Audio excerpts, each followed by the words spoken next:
आप सुन रहे हैं एजी एंटरटेनमेंट की धमाकेदार प्रस्तुति।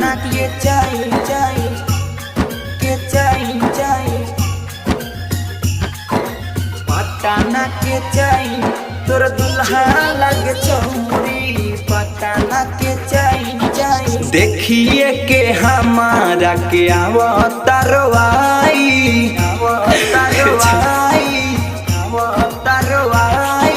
देखिए के हमारा के आवतारवाई तोरा दुल्हा लागे छौरी, पटाना के चाई तोरा दुल्हा लागे छौरी, पटाना के चाई देखिए के हमारा के आवतारवाई, देखिए के हमारा के आवतारवाई तोरा दुल्हा लागे छौरी, पटाना के चाई तोरा दुल्हा लागे छौरी, पटाना के चाई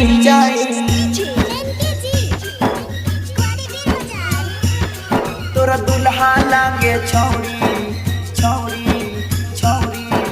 पटाना के चाई तोरा दुल्हा लागे छौरी, पटाना के चाई। इहे सोची सोची हमर दिलन दुख थौ, दादा कोइले हमसे हमरा लेखा कहाँ मिला थौ, साचे कहीं हमर तोर पारी सारा तोर बचल जिंदगी अब हो जाई नास, तोर बचल जिंदगी अब हो जाई नास। सोचले रहनी जान हम त तोहरे भलाई, तोहरे भलाई, तोहरे भलाई सोचले रहनी जान हम त तोहरे भलाई तोरा दुल्हा लागे छौरी, पटाना के चाई तोरा दुल्हा लागे छौरी, पटाना के चाई। आप सुन रहे हैं एजी एंटरटेनमेंट की धमाकेदार प्रस्तुति। तोरा दुल्हा लागे छौरी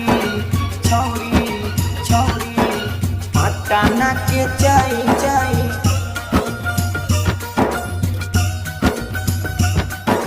पटाना के चाई तोरा दुल्हा लागे छौरी, पटाना के चाई। रहे का खोट प्यार में हमें ना बतैलू, तोड़ी के दिल हैलम गुर पलो भैलू, प्रेमी परदेसी के दिल ताड़ा पाई, ई दुखवा जाके के करा से सुनाई, ई दुखवा जाके के करा के सुनाई।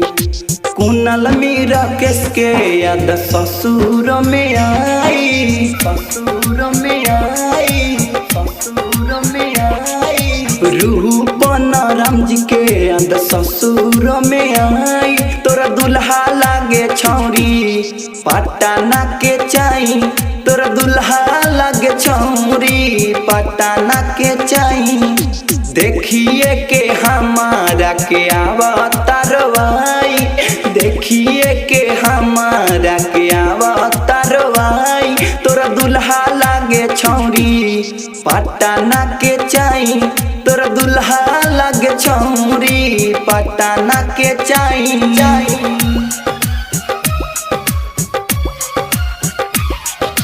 तमाशा डिजिटल रिकॉर्डिंग स्टूडियो लखौरा।